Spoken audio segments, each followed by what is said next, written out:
sais pas trop. Il y a tout le monde qui prend des photos, des vidéos pour essayer de marquer ce moment, mais c'est horrible. Oh là là, il y a un corps là-bas. Il y a un corps là-bas, regardez. C'est horrible. Après avoir longuement réfléchi, je me réjouis, oui, que l'Église fasse un signe d'ouverture. Lui a donc décidé de bénir les couples du même sexe et espère que ses paroissiens réticents finiront par comprendre son choix. 1, 2, 3, 4.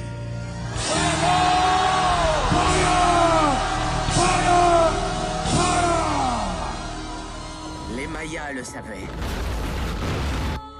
La Bible, c'est la fin du monde, mes amis.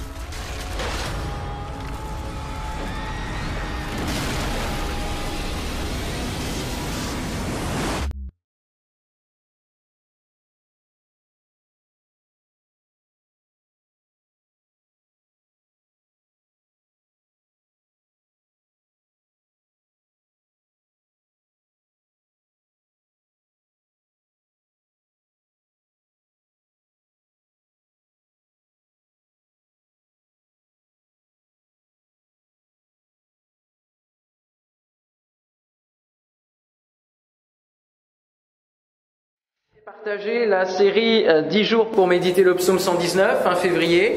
Vous avez été nombreux à suivre aussi la série. Nous continuons dans le plan Vigie-Parole. Vous êtes prêts ? Amen. Amen. Voilà, nous sommes basés sur le verset Apocalypse 3.10. Parce que tu as gardé la parole de la persévérance en moi, je te garderai aussi à l'heure de la tentation qui va venir sur le monde entier pour éprouver les habitants de la terre. Nous avons besoin de garder la parole de Dieu plus que jamais, besoin de mettre au cœur de nos priorités chrétiennes la parole de Dieu. La parole de Dieu. S'il n'y a pas de parole de Dieu dans la vie chrétienne, je me demande ce qui reste finalement. Notre foi se base sur la parole de Dieu. Et on est toujours en parallèle finalement avec aussi ce qui se passe au niveau des attentats.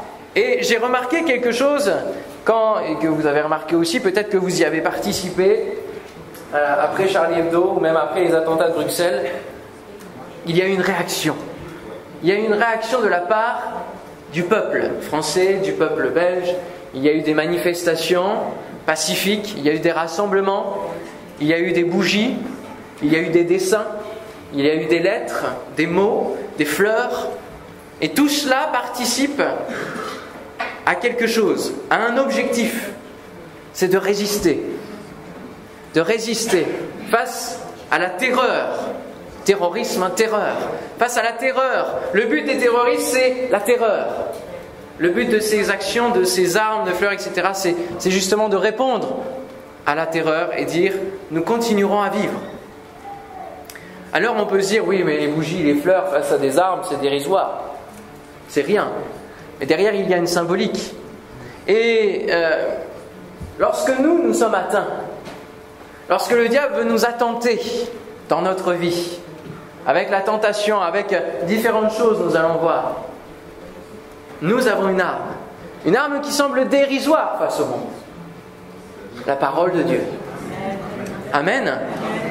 Mais nous savons qu'elle est puissante. Alléluia. Elle est puissante. Elle paraît dérisoire aux yeux du monde. Qu'est-ce que c'est qu'un livre ? Qu'est-ce que c'est qu'un livre ? Qu'est-ce qu'un livre peut t'apporter pour ta propre vie ? Eh bien des choses. Alléluia. Et c'est ce qu'on va voir ensemble. Nous avons besoin de résister face à la tentation, face au doute que le diable veut semer dans nos cœurs par rapport à la parole de Dieu. Et il emploie beaucoup d'armes différentes lui aussi. Nous avons une arme pour réagir face à la tentation du diable qui veut attenter dans notre vie. Nous sommes tous confrontés à la tentation, tous confrontés aux assauts de l'ennemi, au doute. Il y a des moments dans notre vie où nous doutons de Dieu, de sa parole. Ça peut arriver. Des moments de détresse. Et là, le diable va surenchérir et continuer à enrichir le doute. Et lorsque nous sommes chrétiens, la tentation est plus forte, forcément. Lorsque vous êtes dans le monde, dans le non-chrétien, la tentation, vous l'acceptez facilement, vous laissez aller dans le flot de ce monde, dans les modes, dans les coutumes du monde, facilement. Mais dès lors que nous faisons un choix catégorique de suivre Jésus, alors la tentation va être plus forte parce qu'il y a vraiment une barrière et un combat entre la chair et l'esprit. Entre notre chair qui désire être satisfaite et l'esprit qui nous donne des bonnes pensées, qui nous donne un coaching spirituel pour rester droit dans nos bottes, comme on dit. Droit dans nos positions, dans nos convictions. La tentation est plus forte, car l'esprit en nous la combat. On ne peut pas éviter le danger. On ne peut pas éviter le terrorisme. On ne peut pas éviter le danger. On ne peut pas éviter la tentation. On ne peut pas éviter que l'ennemi vienne nous assaillir. Mais on peut y résister. On peut y faire face. Amen. Et c'est ce que nous allons voir ce matin. Je vous invite à prendre le livre de la Genèse, le premier livre de la Bible, livre de la Genèse, au chapitre 2. Livre de la Genèse, chapitre 2, verset 24.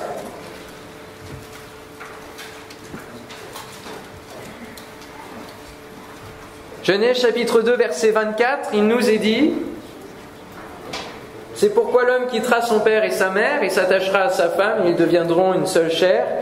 L'homme et sa femme étaient tous deux nus et ils n'en avaient point honte. Chapitre 3. Le serpent était le plus rusé de tous les animaux des champs que l'Éternel Dieu avait fait. Il dit à la femme: Dieu a-t-il réellement dit, vous ne mangerez pas de tous les arbres du jardin? Installation du doute.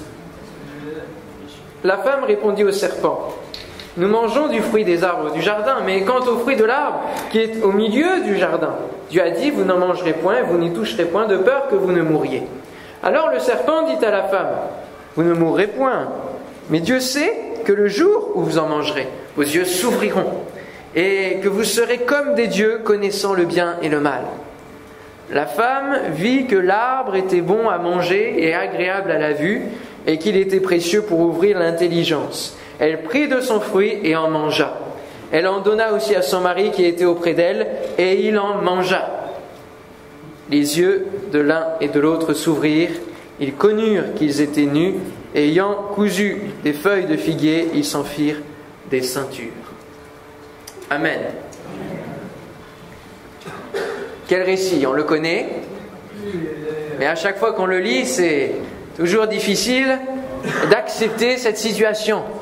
Cette situation qui nous a mis tous, qui a mis toute l'humanité dans une situation de péché.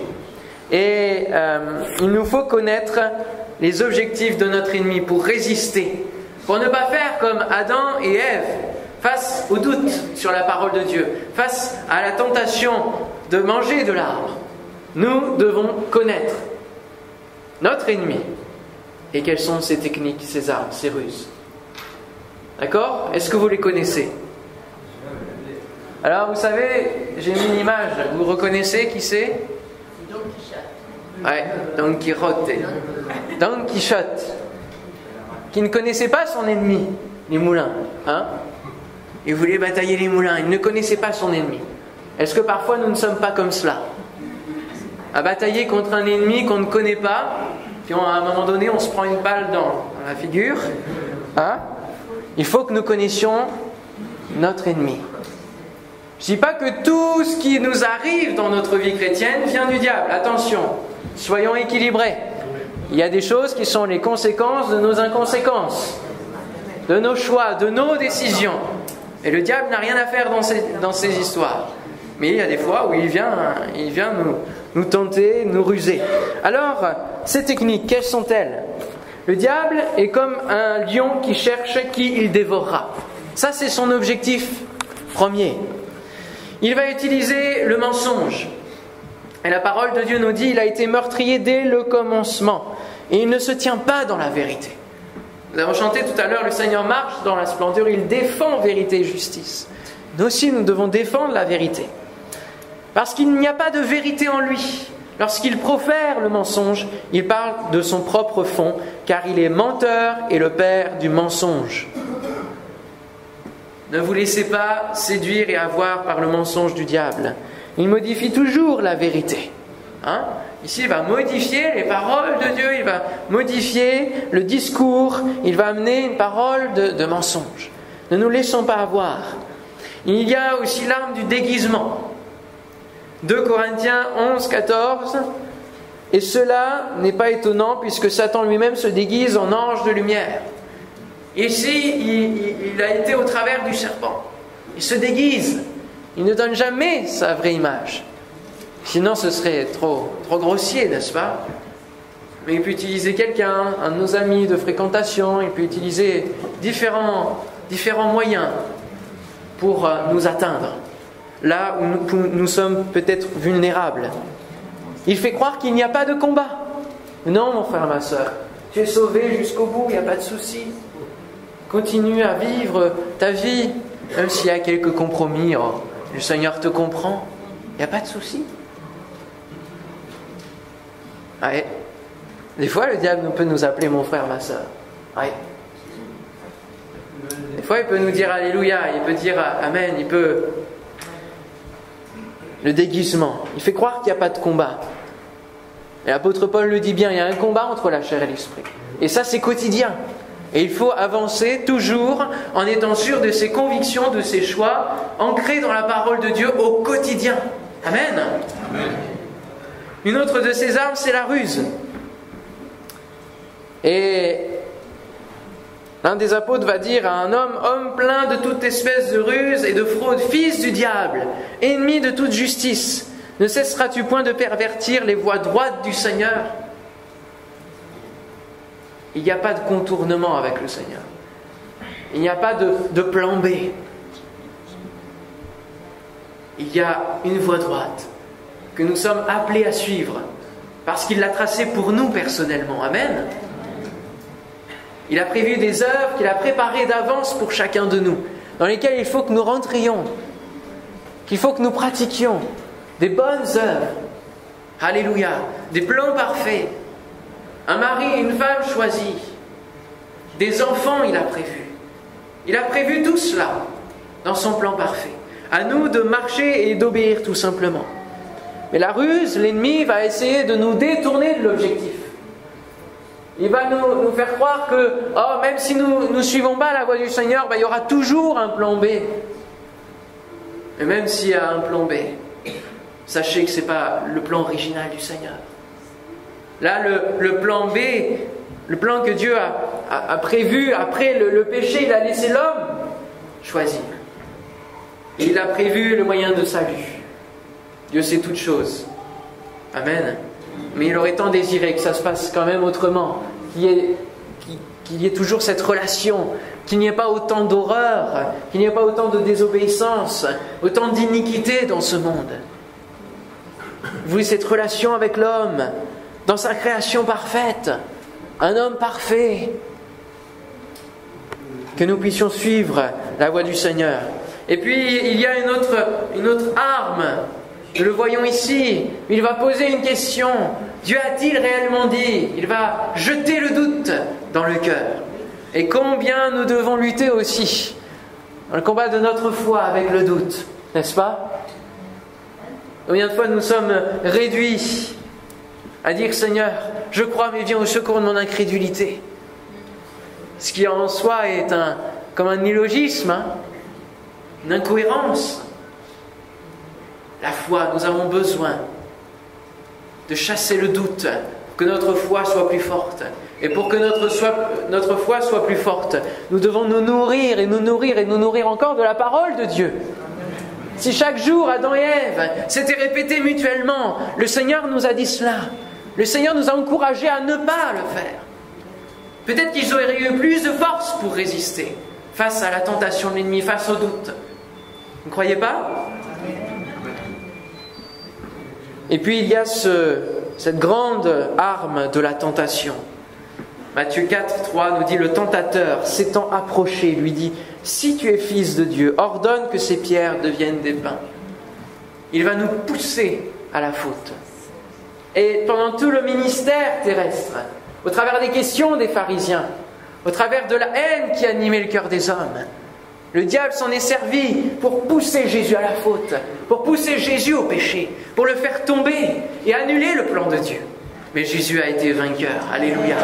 Jésus a résisté jusqu'à la croix, jusqu'à l'objectif final.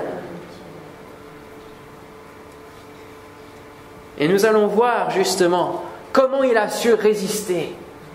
Lui, le Fils de l'homme, et le Fils de Dieu à la fois. Et il nous invite à avoir la même technique, à avoir la même arme, c'est-à-dire de savoir manier l'épée. Vous connaissez les armes spirituelles, les armes du chrétien? C'est un texte que l'on voit très souvent dans Éphésiens 6. Hop, juste avant, bien avant, le 2. Voilà, savoir manier l'épée. Et il y a donc le casque du salut. Qu'est-ce qu'il y a d'autre encore? Allez, on y va ensemble.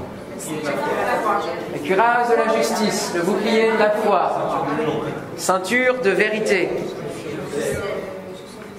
chaussures du zèle et l'épée de l'esprit. Mais on ne peut pas avoir un bouclier de la foi et rester tout le temps campé derrière rester dans les positions de la foi sans à un moment donné que la parole de Dieu, l'épée de l'esprit qui est la parole de Dieu, ce que nous dit Éphésiens 6, viennent couper un petit peu les assauts de l'ennemi. Un bouclier face à un assaut ne suffit pas. Il faut l'épée. Il faut que l'épée de la parole de Dieu vienne compléter le bouclier de la foi. Alléluia. Prenez aussi le casque du salut et l'épée de l'esprit qui est la parole de Dieu. Oui, il nous est dit ailleurs aussi que la parole de Dieu est comme une épée à double tranchant, séparant jointure et moelle. Ouais, jugeant les sentiments du cœur. C'est une épée, la parole de Dieu, et nous devons le considérer comme tel. Son armée sort avec des danses, mais il y a quand même l'épée qui est là, prête à dégainer. Parce que sinon, on va de jour de danse en jour de défaite. Alors, il faut avoir toutes les armes, toute la panoplie complète, et pas une panoplie qui est factice, frères et sœurs. C'est pas un costume de carnaval, la parole de Dieu. Non, c'est une puissance. On ne peut pas rester toute sa vie derrière notre bouclier de la foi. Le bouclier est inutile et peu solide s'il n'y a pas la confirmation de la parole de Dieu et de l'épée de l'esprit qui donne à notre foi de ne pas reculer sous les assauts. On lit ensemble le deuxième texte phare de ce deuxième point qui est Luc chapitre 4 et qui est l'arme que Jésus a mis en place dès le début de son ministère, avant même que son ministère réel commence, avant qu'il se mette à prêcher. Avant qu'il se mette à témoigner, à dire « Le royaume des cieux est proche ». Luc 4, verset 1er. Jésus, rempli du Saint-Esprit, revint du Jourdain et fut conduit par l'Esprit dans le désert, où il fut tenté par le diable pendant 40 jours. Il ne mangea rien durant ces jours-là, et après qu'ils furent écoulés, il eut faim. Le diable lui dit « Si tu es fils de Dieu, ordonne à cette pierre qu'elle devienne du pain. » Jésus lui répondit « Il est écrit, l'homme ne vivra pas de pain seulement. » Le diable, l'ayant élevé, lui montra en un instant tous les royaumes de la terre et lui dit « Je te donnerai toute cette puissance et la gloire de ces royaumes, car elle m'a été donnée et je la donne à qui je veux. Si donc tu te prosternes devant moi, elle sera toute à toi. » Jésus lui répondit « Il est écrit, tu adoreras le Seigneur, ton Dieu, et tu le serviras, lui seul. » Le diable le conduisit encore à Jérusalem, le plaça sur le haut du temple et lui dit « Si tu es fils de Dieu, jette-toi d'ici en bas. » Car il est écrit, vous voyez le diable qui cite la parole de Dieu, il la connaît bien, hein ?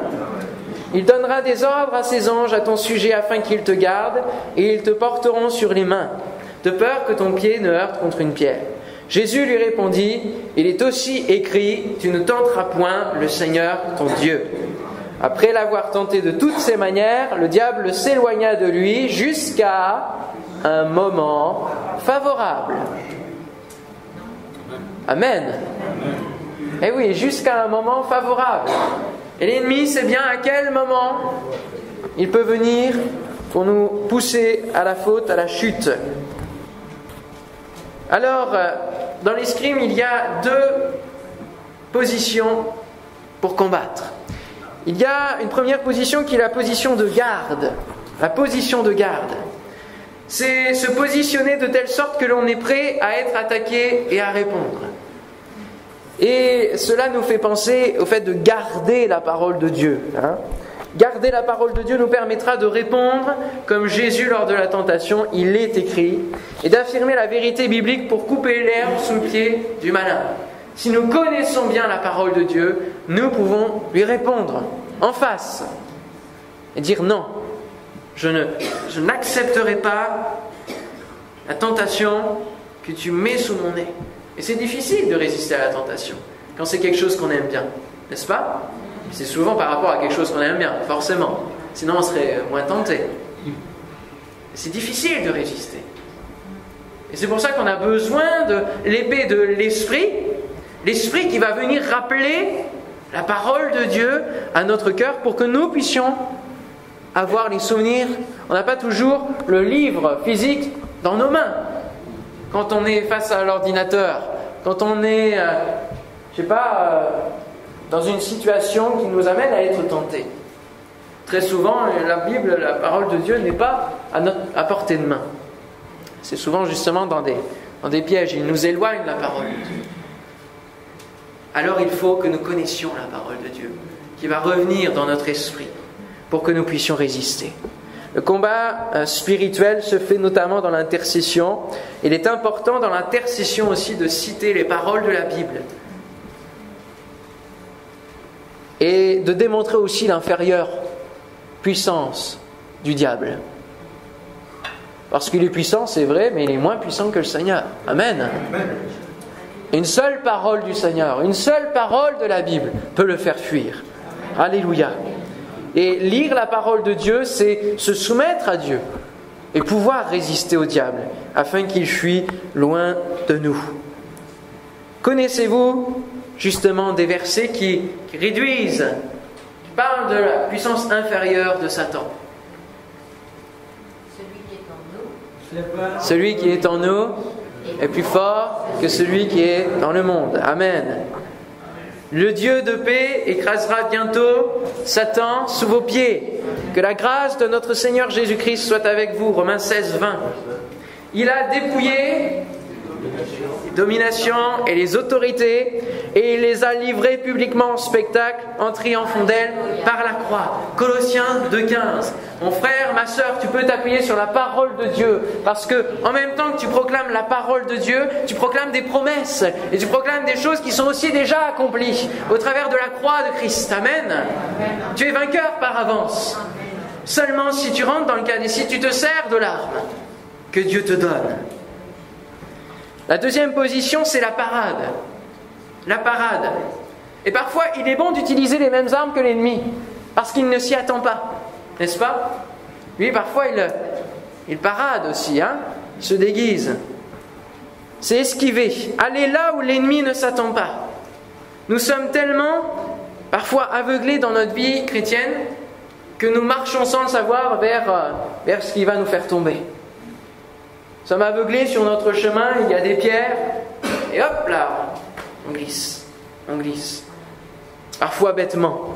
Et on dit au Seigneur, Seigneur mon Dieu, combien j'ai été bête de tomber ainsi, de continuer à être dans ce péché, dans cette lutte.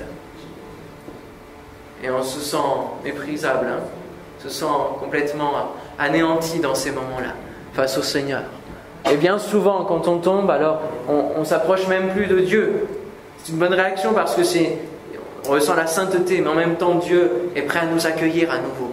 Et il ne faut pas trop s'éloigner du Seigneur dans ces moments-là. Amen.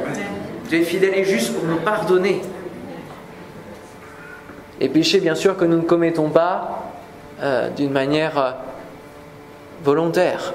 Parce que si nous continuons pertinemment dans le péché, bon, on ne peut pas revenir tous les 4 matins, dire au Seigneur pardonne-moi, et puis tout en pensant en même temps qu'on demande pardon au Seigneur, on sait qu'on va continuer malgré tout. Ça ne fonctionne pas. Il faut être résolu à vouloir arrêter. Et on parlait hier avec les jeunes, c'est Marco qui a porté la parole de Dieu, on parlait avec les jeunes de différentes justement tentations et de choses qui sont difficiles, comme la masturbation, comme la pornographie, comme toutes ces choses-là, qui sont des réalités de ce monde. Et combien il est important de trouver parfois une personne pour mettre en pratique ce verset, de se confesser des péchés les uns aux autres. L'Église catholique a son confessionnal, et c'est la même personne qui reçoit les péchés. Bon, ça s'est transformé en fait. Mais c'est important que dans notre Église, on puisse trouver quelqu'un de confiance, quelqu'un de proche, avec qui on va pouvoir partager cette lutte, ce fardeau. Parce que quand on lutte tout seul, c'est difficile. Nous sommes une armée, frères et sœurs. Et bien souvent, une armée qui achève ses blessés, qui achève ceux qui sont déjà dans l'embarras, qui sont déjà dans une situation pas facile. On leur dit, ah oui, mais lui, regarde ce qu'il fait dans sa vie, etc. Tu ne peux pas savoir ce qu'il m'a confié, ce qu'il m'a dit. Non. Frères et sœurs, soyons plus intelligents. Sachons garder pour nous ce qu'un frère, une sœur va nous confier pour pouvoir prier avec lui. Et ce n'est pas la peine, par exemple, dans l'église, le dimanche matin, quand on salue, de dire « Et alors, au fait, comment ça va ?» et de dire un peu fort. Non, un seul regard peut suffire en disant « Ça va ?» et la personne comprend et peut répondre. Et trouvons les personnes à qui nous pouvons confier. Et la première étape, justement, pour se sortir de cette ornière, de ce péché, de cette lutte, c'est justement de le confesser. C'est la première étape qui démarre la délivrance, qui démarre la victoire. Amen. Alors que nous puissions ensemble être vraiment dans cette dynamique, dans cet esprit, afin que l'armée soit vraiment une armée purifiée, une église sainte, sans tache, irrépréhensible. Que nous soyons dans l'encouragement, dans l'amour, non pas dans le jugement. Alléluia. Esquiver, aller là où l'ennemi ne s'attend pas. Nous avons besoin de voir le combat spirituel tel qu'il est et dominer au lieu de subir. Trop souvent, nous subissons la tentation. Nous sommes victimes du péché parce que nous le subissons. Nous pensons ne pas être forts. Ça, c'est un des mensonges de l'ennemi. Mais toi, tu es vulnérable, mais toi, t'es faible, toi, t'es rien. Toi, tu es un nul. Il veut nous affaiblir comme cela. La parole de Dieu, le consolateur, l'Esprit Saint que le Père enverra en mon nom vous enseignera toutes choses et vous rappellera tout ce que je vous ai dit. Le parler en langue est une arme qui va dérouter le diable. Amen. Dans votre vie de prière, parlez en langue. L'épée de l'Esprit, c'est la dimension de l'Esprit aussi. La parole de Dieu avec l'Esprit. Il faut ces deux dimensions. Parler en langue. Et afin que le combat spirituel, que vous connaissiez le terrain spirituel qui est devant vous. La situation, il y a certaines situations devant nous, des fois, on est bloqué, on ne comprend pas. On se dit, mais je sais pas, il y a une telle maison que je souhaiterais avoir, je sens que c'est la volonté de Dieu, mais ça bloque, je ne comprends pas. Que nous prions le Seigneur en disant, Seigneur, montre-moi pourquoi ça bloque. Qu'est-ce qui bloque? Est-ce que c'est dans ma propre vie? Ou est-ce que c'est dû à un blocage de l'adversaire et alors il faut que je prie contre ça? Vous savez, des fois il y a des dossiers qui restent bloqués pour des demandes de papier, pour des autorisations. Et le Seigneur est capable de les faire remonter. Alléluia. Amen.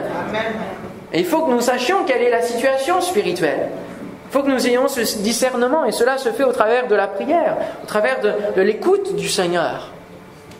Le diable connaît la Bible. Le diable connaît la Bible. Et il nous faut mieux la connaître que lui, frères et sœurs. Il nous faut la connaître. Et connaître quelle est la pensée générale de Dieu pour ne pas se laisser embarquer dans des dérives subtiles. Et oui, parce que ici, le diable disait au Seigneur, il citait la parole de Dieu, donc en apparence c'est bien, en apparence c'est bon, en apparence cette parole elle doit être mise en pratique, elle vient de la parole de Dieu. Oui, mais attention, elle est prise en dehors de la Bible, elle est prise pour une seule chose et dans le but de tenter le Seigneur Jésus. Et Jésus va rectifier l'équilibre de la cohérence générale de la pensée de la parole de Dieu. Nous avons besoin de connaître quelle est la pensée divine pour ne pas qu'un seul verset nous mette en péril. Il faut toujours plusieurs versets pour qu'il y ait une doctrine qui se construise. Comparez les livres chrétiens que vous lisez avec la parole de Dieu. Ayez la Bible à côté de votre lecture. Et dès qu'il y a quelque chose qui vous chiffonne, cherchez dans la parole de Dieu pour voir si c'est conforme à la parole. Les Béréens, les Juifs béréens ne comparaient pas seulement les versets que Paul pouvait dire de la Torah, les paroles de la Torah. Ils comparaient l'ensemble, si c'était conforme aux Écritures, à l'ensemble des Écritures. Dans les Épîtres, Paul et les apôtres rectifient les déviances déjà présentes, qui se basent sur un seul verset. Galates 5,13. Frères, vous avez été appelés à la liberté. Seulement ne faites pas de cette liberté un prétexte de vivre selon la chair, mais rendez-vous par la charité, serviteurs les uns des autres. Comme nous sommes libres, alors nous permettons d'interpréter la Bible de n'importe quelle manière, de prendre tel verset et de le rentrer dans la pensée étriquée qu'est la nôtre, dans notre vie. Avec ces quelques courbes, ces quelques virages, ces quelques compromis. Et on essaye de faire rentrer le verset de la parole de Dieu pour qu'il épouse la forme de notre vie. Mais ça ne fonctionne pas. Il faut faire rentrer la parole de Dieu sur notre cœur. Amen. C'est souvent vraiment quelque chose de complet. Alors, il faut donc connaître son ennemi. Il faut savoir manier l'épée. Dans quel but ? Dans le but de persévérer, de résister et croire. Alléluia. Dans Luc 4, nous avons lu que le diable s'éloigne de lui jusqu'à un moment favorable. Nous sommes tous vulnérables à un moment donné. Il y a toujours des fragilités dans nos vies, il y a toujours des défauts, parfois dans la cuirasse. Et le temps avance, la vie reprend son cours. Les attentats. Qui y repense au 22 mars, je crois que c'est le 22 mars pour Bruxelles. La vie a repris son cours, jusqu'à ce qu'on soit réveillé par une nouvelle horreur, malheureusement.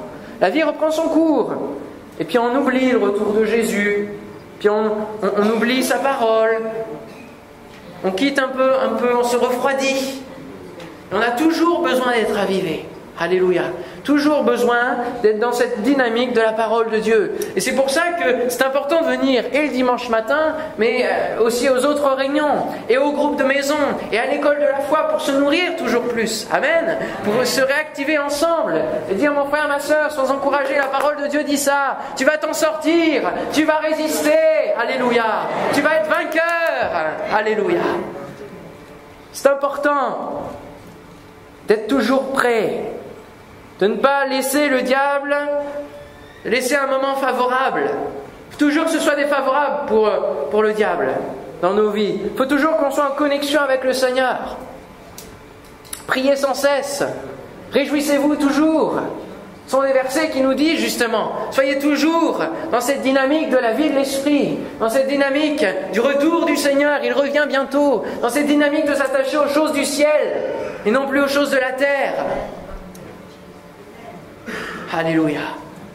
Il y a parfois des passions qui ne sont pas des péchés, mais qui nous éloignent, qui nous refroidissent. Un exemple. J'aime beaucoup un peintre qui a peint en Normandie vers les années 1900, etc. Et puis, je suis donc toutes les ventes de ce peintre, etc. Et chaque été, alors que justement, on est là, c'est un petit peu un temps de relâche, etc. Alors, j'ai été plusieurs étés de suite à faire des recherches toute la journée, à faire des tableaux, etc. Et des commentaires sur les tableaux. Et même cela, vous voyez, ça nous refroidit. Et chaque été, il y avait toujours cette tentation de revenir et de re-regarder, et d'aller acheter une toile, et de ceci, et d'aller voir un musée. En soi, c'est pas mauvais, vous allez me dire. Ça vient pas du diable, on est d'accord. C'est pas un péché que d'aller dans un musée, on est bien d'accord. Mais le fait d'être constamment pris avec ça refroidit, ça éloigne de la parole de Dieu. Et ça nous attache aux choses de la terre. et moins aux choses du ciel. Et c'est important de garder un équilibre avec toutes nos passions, avec tout ce que nous aimons, de savoir où en sont les niveaux, les curseurs, entre notre amour pour Dieu, qui doit être la priorité des priorités, et l'amour de tout le reste. Ne vous laissez pas avoir comme Adam et Ève qui n'ont pas résisté quand la parole de Dieu a été mise en doute. En fait, là où est le danger aussi, dans ce plan Vigie-Parole, nous devons garder la parole de Dieu parce qu'elle est en danger elle-même. Et du coup, comme elle est en danger, nos convictions qui sont basées sur la parole de Dieu sont en danger. Et regardez combien le monde veut nous faire taire.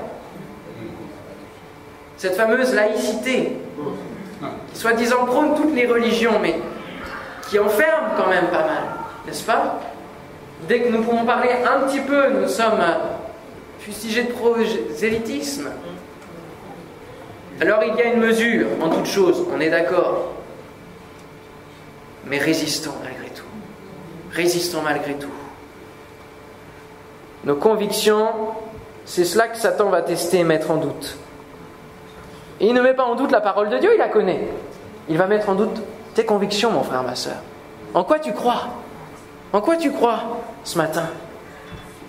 Il y a quelques semaines, j'ai pu partager un peu plus la parole de Dieu à un collègue de travail. Et puis à un moment donné, il me dit, mais... Alors on se vous voit, il me dit, mais vous croyez vraiment que Adam et Ève, tout ça, ça a existé? Hein? Vous croyez vraiment, franchement? Là, il a fallu répondre un grand oui. Oui, j'y crois. Oui. Oui, c'est vraiment la foi auquel on appelle cela. Parce que c'est vrai qu'on n'a pas de preuves. Et encore, l'archéologie avançant, il y a des preuves à chaque fois, plus importantes. Mais oui, j'y crois. J'y crois d'autant plus que ce premier Adam a fauté, est tombé, mais que le deuxième, Jésus, a été victorieux. Amen. Et c'est pour cela que j'y crois, parce que je vois cette corrélation, cette cohérence de la parole de Dieu. J'y crois. Oui, j'y crois. En quoi tu crois, mon frère, ma sœur? Dans la parole de Dieu. Amen. Tu crois qu'elle est vraie? Amen. Les témoins de Jéhovah aussi. Tu crois quoi, mon frère, ma sœur? Que Jésus est le Sauveur? Amen. Les Mormons aussi. Tu crois en la puissance de la prière? Les musulmans aussi y croient. On croit en un seul Dieu? La parole de Dieu nous dit que les démons croient aussi et ils tremblent. C'est là qu'on se rend compte qu'il faut savoir quelles sont nos convictions réelles. En quoi tu crois? Et peut-être de prendre une feuille, en entrant chez vous, de vous poser et de commencer par ces mots, je crois. Je crois en quoi? Et les 3 petits points à chaque fois représentent ce que vous allez pouvoir mettre. Et il faut que vous soyez précis, mes frères et sœurs. Et Dieu peut-être vous pose cette question, en quoi tu crois ce matin? Qui suis-je pour toi? Qu'est-ce que la parole pour toi? Quelles sont tes convictions? Quelle est ta doctrine? Qu'est-ce qui reste de la parole de Dieu quand tu ne l'as pas devant toi? Qu'est-ce qui reste là-dedans? Qu'est-ce qui reste là-dedans? Dans ton cœur? Qu'est-ce qui reste? Ne nous laissons pas faire, résistons. Marie Durand a résisté 38 ans dans la tour de Constance, pour sa foi, à cause de sa foi.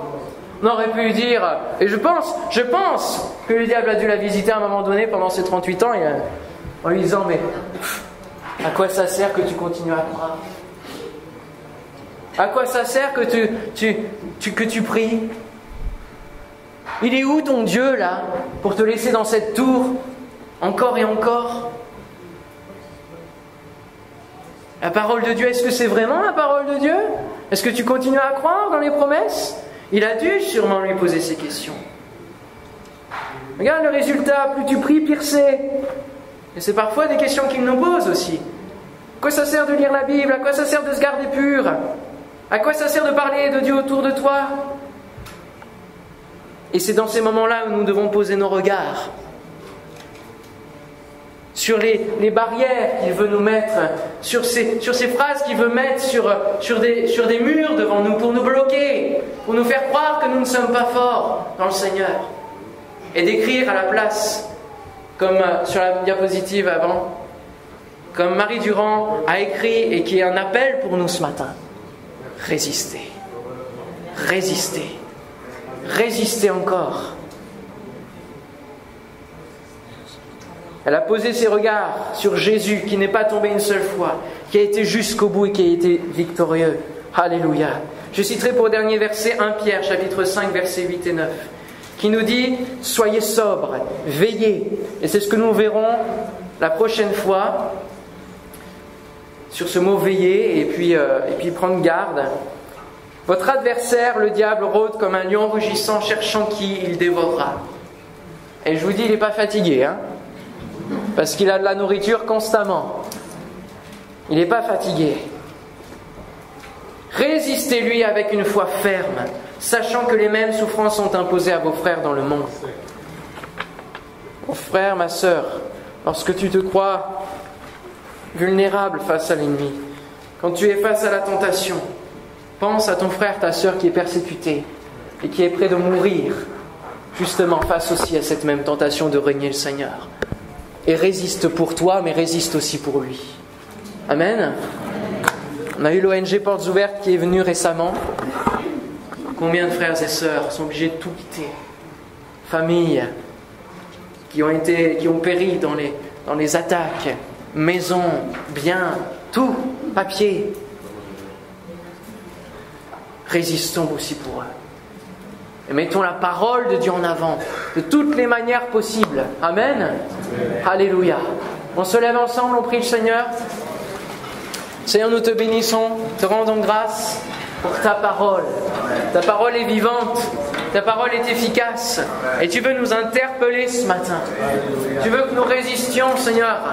Parce que tu as annoncé que dans la fin des temps, il y aurait des faux Christ, il y aurait des faux prophètes, des faux docteurs, que le diable emploierait et que l'Antichrist va venir pour embarquer le monde dans une folie, dans une iniquité tellement grande. Seigneur mon Dieu, nous avons besoin de résister. Nous avons besoin d'être là, debout. Nous avons besoin d'être droits dans nos convictions, de savoir ce en quoi nous croyons, Seigneur. Et nous voulons nous nourrir encore plus de la parole de Dieu, encore plus dans ces jours mauvais, dans cette heure de la tentation, Seigneur. Garde-nous, Seigneur. Garde-nous de ne pas tomber, Seigneur Dieu. Oh, Seigneur Dieu, garde-nous, mon Dieu. Donne-nous de nous enrichir dans ta parole, de la comprendre et de savoir dire au monde ce en quoi nous croyons. Alléluia. Seigneur, rappelle la parole de Dieu dans nos esprits à chaque fois qu'il y a l'heure de la tentation dans nos vies. Seigneur Dieu, donne-nous de résister. Oui, nous sommes forts en toi. Oui, tu nous as fait des promesses, alléluia, que nous pouvons utiliser comme arme. Seigneur, merci pour ta force. Merci mon Dieu. Alléluia. Amen.